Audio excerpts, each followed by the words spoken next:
并发在任何语言里呢都算是一个中高阶的难题。那么我记得在一开始学 Rust 的时候，在官方的 Rust Book 里提到 Rust 的异步与并发时候使用的形容词是无畏2个字。那么下面就请到我们的分布科技的区块链架构赖志超先生为我们带来他的 Rust 的异步开发的硬核解读。掌声有请赖志超先生。好，谢谢。大家好，我今天主要是讲从底层讲Rust 的异步模型，以及在实现这个异步模型中可能面临的一些并发上的挑战。首先自我介绍一下，我叫赖志超，然后现在是在 OnChain 担任区块链架构师。我们公司在区块链是布局比较早的，现在已经成立大概有4年多了。然后目前我们公司主要还是 Golang 的技术栈，但是在 Rust 上面我们也在积极探索，然后现在有部分应用的情况。首先是我们的那个区块链是支持那个 Watson 的虚拟机，我们在支持虚拟机的过程中，然后是基于 Rust 的实现了一版那个 JIT 的版本，当时是基于 CoreLeaf 的和以及 Watson 碳，目前已经在主网上已经运行了1年多了。然后有了 Watson 虚拟机的支持之后，我们也在周边的那个智能合约开发库以及配套的攻击链上下功夫。然后目前的话，我们用下来，就团队内部首选的开发语言都是用 Rust 的，就开发效率的话就非常的高，然后以及迭代效率也非常的快。目前就前些天统计的话，我们整个合约的代码量应该也就有上10万了。然后第3个是就新型的一些密码学库啊，零自身证明等等，我们也是采用 Rust 的。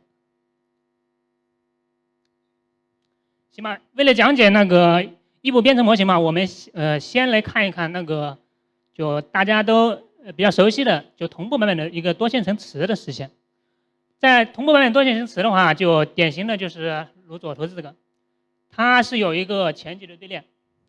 这个前级的并发队列左边的话是由用户可以调用那个 support 把你的任务压到前级队列里面去，然后在前级队列的另一端，它是关联了一个或多个那个工作线程。每个工作线程的话，它会轮行的从前级队列里面去把任务弹出来，然后执行，然后一直循环。用代码实现的话也比较简单。首先这个我们在第5行定义了一个什么叫做异步任务，那个什么叫这个任务？因为你同步任务的话就执行一次就能够执行完，所以我们就把它定义成一个 FN once。然后因为这个任务的话是需要从用户push到前级队列，然后跨线程到工作线程，所以是需要有圣的约束。然后整个过程的话是需要 static 生命周期。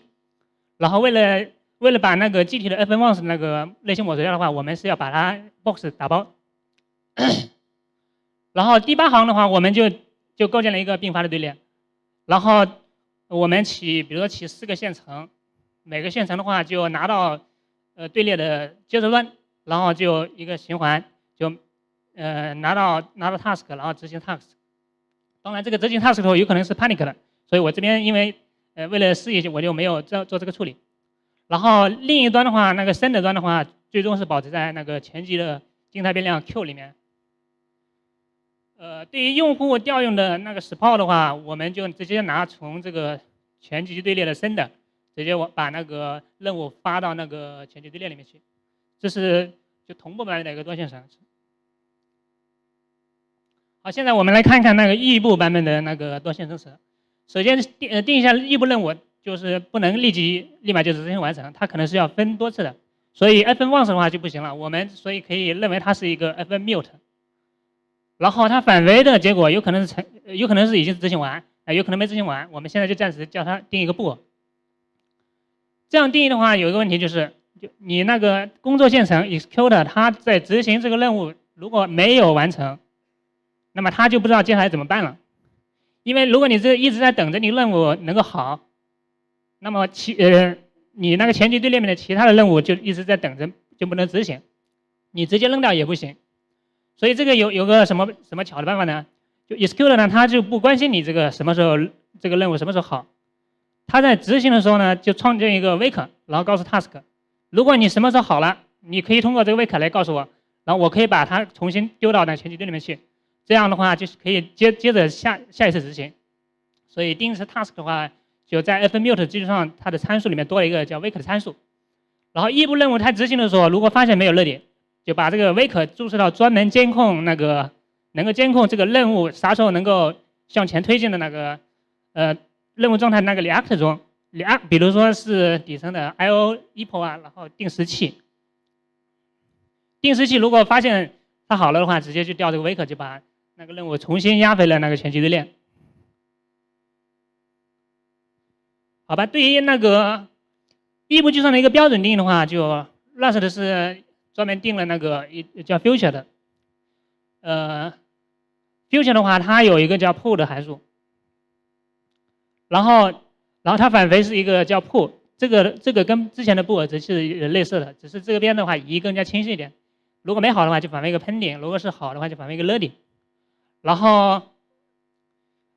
那个标准库里面关于那个 serve 的话是有一个叫 ping mute serve， 这个我之前尝试过，就30分钟讲不完，所以我就暂时先忽略了，就直接先 mute 吧。然后它那个 wake 的话是换成了 context， 这个主要是为了上前接龙，其实现在目前的话，其实它就是一个 wake。好，这样定义对于用户来说可能是就更加清晰了，但是对于 executor 来说，这个定义跟之前的fmute 是没有区别的，无非是调用 fmute 的 core 啊，或者是调用 future pull。行，然后这个就是整个的那个异步的那个模型图。首先用户的话是通过那个 support 函数把那个异步任务压到前期队列面去，然后这个前期队列经过某个线程拿到了之后执行，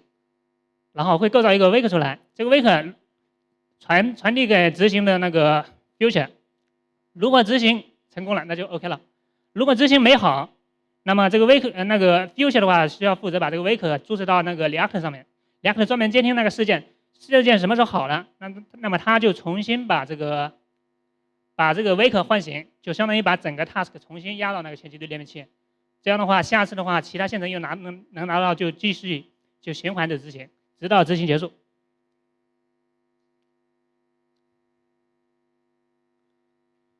行吧，现在我们来看一下，就现在说明这个 wake 在这里面就充当了非常重要的角色。现在我们来看看这个 wake 它本身这个接口需要满足哪些那个要求。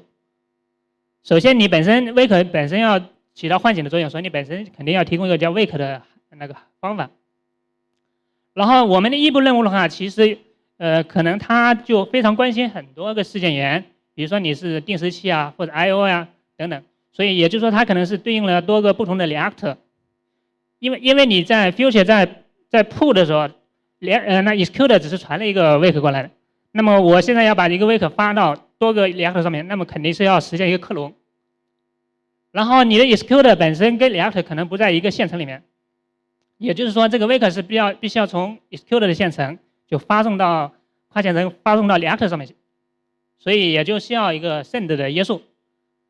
最后因为多个事件源它可能同时可以好，那么它就可以同时调用这个 wake， 也就是说这个就存在并发调用的情况，也就是说你这个要满足并发调用的话，就必须要实现一个 sync。OK， 这是对使用方的一个要求。然后对提供方的话就是 execute 本身，它本身要提供这个 wake 的话，就是它是要就是怎么构造这个东西。因为你不同的 execute 它内部的逻辑是完全不一样的，它实现细节是完全不一样。而你的 wake 本身就是一个公共的统一的 API， 也就是说你不同的实现，它可能有的是一个前级队列，有的可能是跑到一个线程级部队里面去，有的 execute 它可能只是支持单个 task 的执行，那么它们的唤醒机制完全是不一样的。为了提供统一的 API 的话，那你肯定就底层的话必须涉及到多态，所以Rust 里面是采用自定义系表的方式。它 wake 构造是怎么构造的呢？通过那个 low wake 来进行构造。low wake 的话就包含一个类似 C 加加的有一个数据字段，然后一个前级的那个静态的系表。不同的 execute 的话，就是要把这些静态系表里面的这些函数全部实现。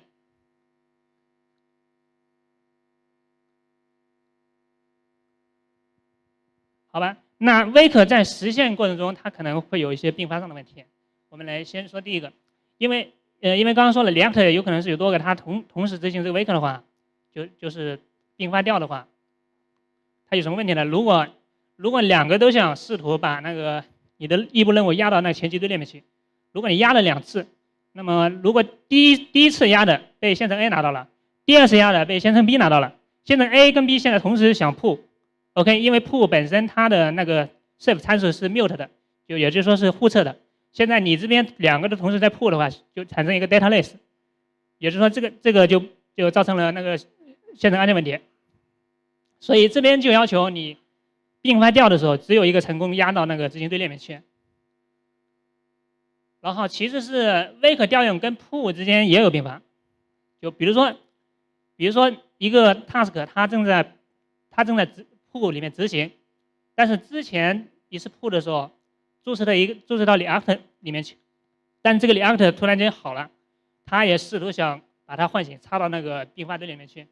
那么这时候也会有问题。首先你当前这个 execute 正在 pull， 然后你又把它压到前级队列去，这个前级队列被另一个线程拿到的话 ，OK， 它也可以继续 pull， 最终导致跟第一个问题是完全一样的并发问题。然后为了处理这个问题的话，就有个 async task 这个库呢，它是完美的解决了这些并发中的问题，并且它提供了非常优雅的 API。具体的分析比较复杂，然后我是野马的解析放在那个知乎上面，大家有兴趣可以去了解一下。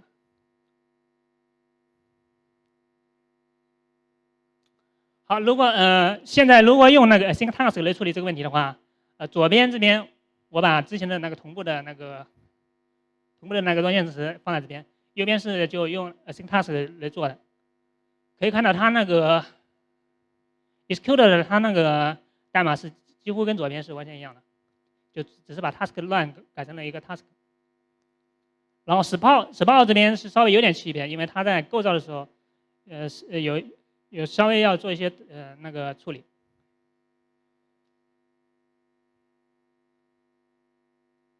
行，所以就简简单单大概22行就把整个异步的 execute 就实现完了。OK， 然后再讲一下 future 跟 react 之间有可能存在的一些并发问题。future 它负责如果没有好的话，它是要负责把那个 wake 注释到 react 里面去。但是这个 wake 本身有个问题，叫过期的问题。就你第一次执行 pull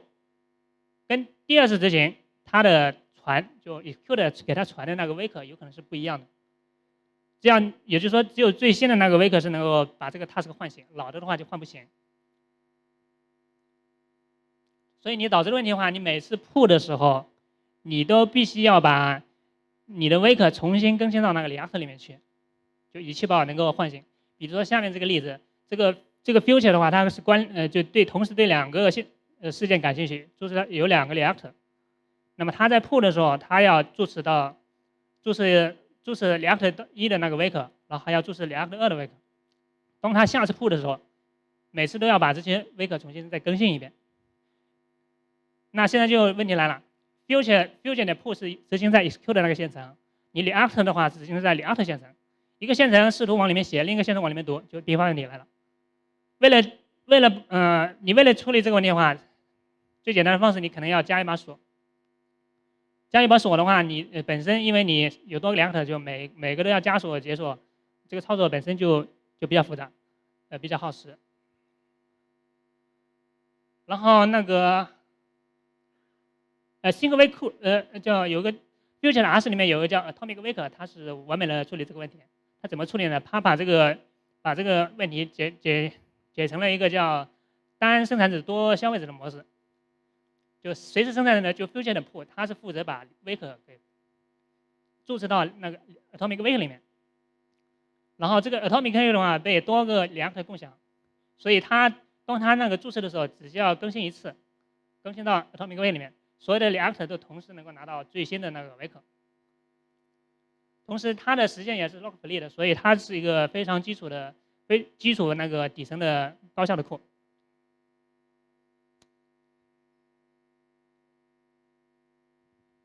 行吧，再讲讲就 future 它本身的一些组合上的特性。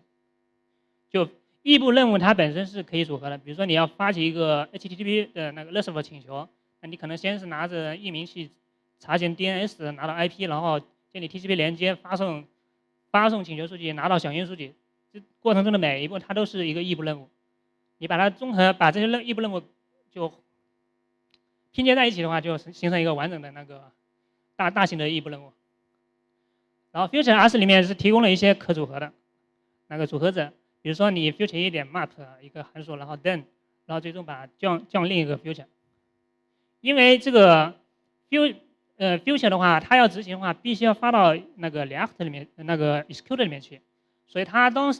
它执行这个函数量的时候，其实并没有发到那个 execute 里面，所以它本身是没有执行的。它这个东西是相当于一个声明式的，等价于什么呢？等价于下面的结构定义，就降.6一个结构，然后传了2个参数，一个 then， 一个 future。then 里面再定义一个结构，然后传了一个 map 参数。最终它整个过程的话，就相当于是在一个自定义的定了一个结构体，就初始化了一个结构体。这结构体的话，本身就像右图这边相当于是一个树形的结构。当这个整个完整的这个 task 丢到那个 execute 里面去执行的时候 ，execute 的话，它只认最顶端的就根节点，它会去 pull 的时候呢，把 wake 传给根节点的那个降，然后这个 task 本身的话，它是负责沿着这个树根一直往下，一直直到最底层的那个叶子 future。这个最底层的叶子 future 的话，它是就专门是跟那个 React 打交道的，中间的上层的话就处理上层的业务，只是做篇章。所以大部分那个应用的开发者的话，他是不需要关心怎么跟 React 交互的，所以可能对 React 的概念也可能了解的不多。好，当一个叶子 future 没有好的时候，它就会就沿着树根传下的那个 wake 就注册到那个 React 里面去。某个 React 如果它发现这个可以再推进了，那么它就要用 wake 的话，把这个整个异步任务大的异步任务压到那个 execute 的那个前提队列里面去，然后由下一个线程拿到这个任务之后，再重新从那个就树的根节点重新铺，这是整个的执行过程。好，行，这种模型的话有个问题，就涉及到一个降组合的效率问题。这个问题是怎么产生的？因为你 wake 本身它只负责怎么把这个整体的 task 唤醒。但是它没有携带一些关键的信息，比如说它是为什么唤醒的。降这个 n 这个组合的话，它的功能是干啥呢？它把多个子 future 给组合在一起，然后同时并发的执行。比如说这个姜氏这个 future 的话，它是里面可以嵌到4个子 future。它每次那个 pull 的时候呢，就挨个的1、2、3、4挨个的去 pull，然后没好的话就注册到 React 里面。好，假设第2个突然间好了的话，它就立马就唤醒那个 execute 了。execute 发现有这个任务要执行，它就执行它。然后，但是这个姜氏它本身它莫名其妙，它也不知道它自己为什么唤醒了，然后它就只能从第1、第2、第3重新再跑一遍。但其实现在第1、第3、第4都是浪费掉了，因为它都完全没好。那怎么解决这个问题呢？FutureOS 里面它有一个叫 FutureOn 就专门去处理这件事情。它可以用在就管理多个就成千上万的一个子 future。它里面是怎么做的呢？它在内部定了一个并发队列，这个并发队列里面存的什么呢？就所有已经 ready 的就可以向前推进的那个子 future。当那个 execute 在 pull 这个整体的时候，它是只便利那个并发队列挨个拿出来执行。执行的时候 FutureOn 它干了一件事情，它把这个 wake 并不是原封不动的传下去，它是进行包装拦截了一下。它拦截了之后，包装的那个 wake 是干了什么事情呢？一旦这个 future 好了，先调用那个内部队列的 q 点 nq， 把它那个子 future 本身压到那个就 ready 队列里面去，然后再去通知 execute 的那个前期队列，这样 execute 本身也得到通知。它这边呢，FutureOn 里面呢，它呢就也记录了哪些已经 ready 了，然后 execute 下次再执行的时候，就只需要便利那个 ready 那个队列，这样的话就达到了效率的最大化。行，再讲一下异步任务之间的同步，就传统的多个线程之间也有这个同步，比如说是锁呀、channel 啊等等。那异步任务之间它有可能并不是完全隔离的，它也要做一些消息的交互。我们比较一下那个线程跟 task 它之间的那个唤醒机制的一些细微的一些区别。线程它想停止干活了，那么它可以调用那个 sled.park 把自己给暂停了。task 它如果不想干活了，它干嘛呢？它是直接 return pending 就可以了。然后唤醒的话，线程是直接调用 sled 某个线程的 sled， 然后调用 onPark 就把它给唤醒了。task 它要怎么唤醒呢？就调用 wake.wake。然后这个唤醒机制的话，这个获取方式的话，线程的话就直接 sled.current 就可以了。然后 task 它是由 execute 的那个 pull 参数给传下来的。好，我们先看一下这个最简单的一个异步之前锁，这个一般用于一些教学目的。首先，这个 spin log 的话，它内部有一个 log 的这个延迟变量。当你在试图 pull 的时候，它就尝试原则性的 swap 一个 true 进去。然后这个 swap 本身是返回它原来的老的值。如果原来老值是 false， 那相当于这把锁是之前就没人用，那么就相当于你自己拿到锁了，直接 return ready 就可以了。如果你自己原来的是 true 的话，相当于别的 task 已经在持有这把锁，那么你就重新把自己唤醒，把自己压到前期堆里面，再下次再重试，然后return一个 pending。然后你对着这张表的话，就挨个替换成那个线程版本的，把 pull 换成一个 loop， 然后 wake 的话换成 sled.current， 然后 wake.wake 换成wake.onPark，return pending 的话就换成那个 sled.park， 最终能得到右上图这张图。当你调用 wake.onPark 立马再调用 sled.park 的时候，相当于你把这唤醒再暂停，那相当于没有唤醒，就相当于啥也没干。所以你重新整理一下，就得到一个经典的 spin log 的那个示例。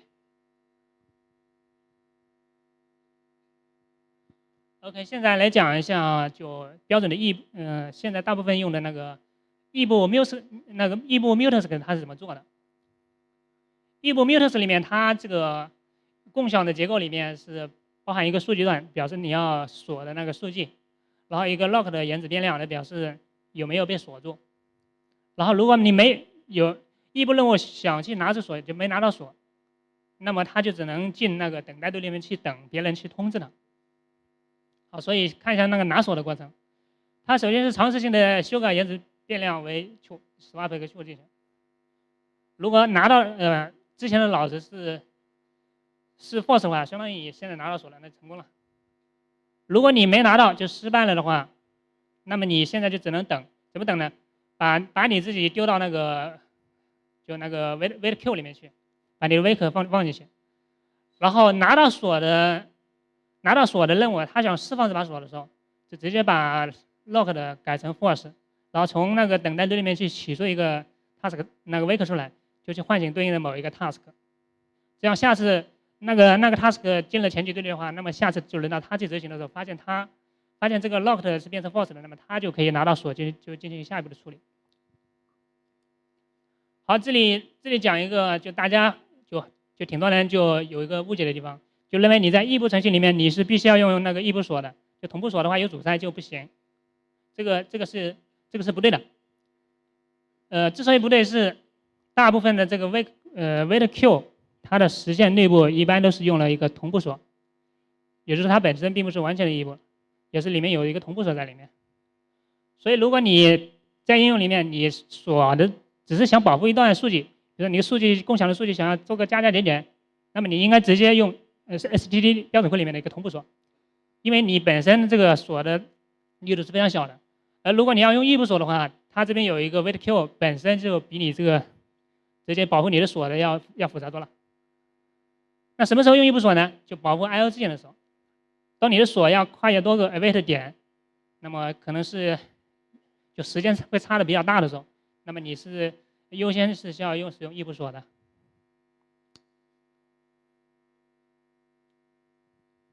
好吧，再讲一个这个 one shot 那个少了个1。one shot 是做什么事情呢？它是负责在2个线程里面去传一个数据，比如说一个 task 负责执行计算某个东西，另一个 task 在那边等，那么执行端好了的话，它是通过这个 one shot 可以把这个数据传到另一端去。好，这结构头大概是这样的。左边是 sender， 右边是 receiver， 它们的共享数据的话大概是这样的：有一个数据表示 sender 要写入的那个数据段，然后 state 会记录很多那个相关的延续信息，比如说数据是不是已经写了，sender 是不是已经那个吸购掉了，然后 tx wake 是不是存了 ，x wake 是不是存了，然后 receiver 是不是叫不掉了等等。然后看看发送端，它这边发送数据的时候它怎么做。首先发送端的话，因为那个 data 现在是完全是属于发送，在修改 state 之前，这个 data 这段完全属于 sender 去那个访问的，所以它就先可以安全的先把数据写到那个 data 段里面去，然后把那个 state 改成，就把它状态改掉，就表示这个 data 已经写完了，最终把那个接收端的 wake 给取出来，把它 wake 给唤醒了。wake 唤醒之后，它下次执行的时候就可以把那数据拿到。好，如果 sender 没有发送数据，现在它要把它吸购掉，吸购掉的话，它也要不能简单的吸购，因为那个接收端它是以为有数据接收的，所以它就一直在那等。如果你sender吸购掉的话，就这个数据再也不会发送了，那receiver就一直卡死了。所以它在 job 的时候呢，也是需要把那个状态修改了，然后把那个相关的 wake 给唤醒，就让这个 receiver 不要再等了。然后接收端的话是实现成了一个那个 future， 它本身在 pull 的时候它就检查一下这个状态，如果有数据那就 OK 了，说明发送端已经发好了，那么直接读取数据，那整个 future 结束了。如果没有的话，那它就要等，然后把那个它对应的 wake 给存在 one shot 的那个 wake 里面，然后也更新相应的 state， 表示我的wake 已经存在这里。然后 receiver 它在 job 的时候呢，也要通知sender，表示我对你的数据完全没有兴趣了，你也不要再继续，你可以不用再继续计算下去，你可以就节省 CPU 就终止掉。所以他在 job 的时候也是沿着修改一个状态，表示我已经不感兴趣了，然后从里面拿到那个发送端的 wake， 把它发送端给唤醒。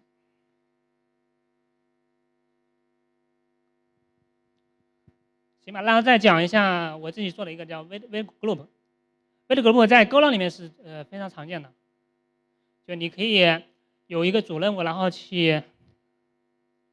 构造出很多个子任务的来，就去做一些工作，然后等所有的子任务都结束了之后，我拿到这个，然后我再继续执行下去。右边是一个大概的使用实例，先构造一个 wait group 出来，然后比如说我要构造100个子任务，让每个子任务去执行工作。这个子任务不单单是异步任务，也可以是16的 support 等那个同步主载的任务，这完全没有问题。然后每一个那个工作的任务的话，他要拿起一个 wait group 的一个 worker， 就他一直持有这个吧，表示他还在继续工作。如果他工作结束了，只要把这个 worker 给 job 掉，就说明这个任务已经做完了。然后 wait 那一边的话，就直接用 wait group 点 wait， 然后一直在等那个 worker 那边去发通知给他。好吧，看起来还有点复杂，但其实做起来非常简单，就几行代码就做出来了。是怎么做的呢？就利用了一个特点，就你单个的工作线，你工作的那个任务好了，你并不需要去唤醒那个 wait， 只有因为 wait 它只关心所有任务都结束了，那么你的 worker 的话，不需要挨个通知，就让最后一个去通知。就怎么确定一个它是不是最后呢？我们可以用那个标准库里的 arc 它本身的话是一个共享引用，就当所有的 arc 强引用都全部销毁掉的时候，也就是它是最后一个了。所以只要在那个 arc 里面包装的那个数据里面，它在那个 job 函数里面把那个 wake 给唤醒就可以了。然后 wait group 它的结构是这样的，这里面其实就是一个 arc， 然后等待端这边的话是持有一个弱引用，然后所有的 worker 都持有强引用。这个 future 在 pull 的时候，就 wait 在 pull 的时候，它现在试图把它的弱引用给升级到强引用。如果升级失败了，说明你所有的强引用都没了。那你所有的work 都已经没了的话，说明你这个任务结束了。那我直接 return ready 就 OK 了。那如果这时候没有好，就我升级，就我能够升级成功，那说明至少有1个以上的那个强引用是持有的。那么这时候我只需要把我的就 wait 这边的就那个 wake 重新注册到那个就共享的那个 wake 里面，然后等所有的那个强引用全部叫不掉的时候，又会重新通知我。这里有一个非常细微的地方，就是我在升级结束的瞬间，所有的 work 突然间叫不掉了，所有的线程那个任务全部叫不掉了之后，但是它还没有调用那个，不会去调用这个 wake， 因为你这边升级的时候，你本身产生了一个临时的一个强引用，所以你把它注册进去之后，这个临时的强引用在最后离开了这个 pull 函数做销毁的时候，立马会触发那个 job 函数，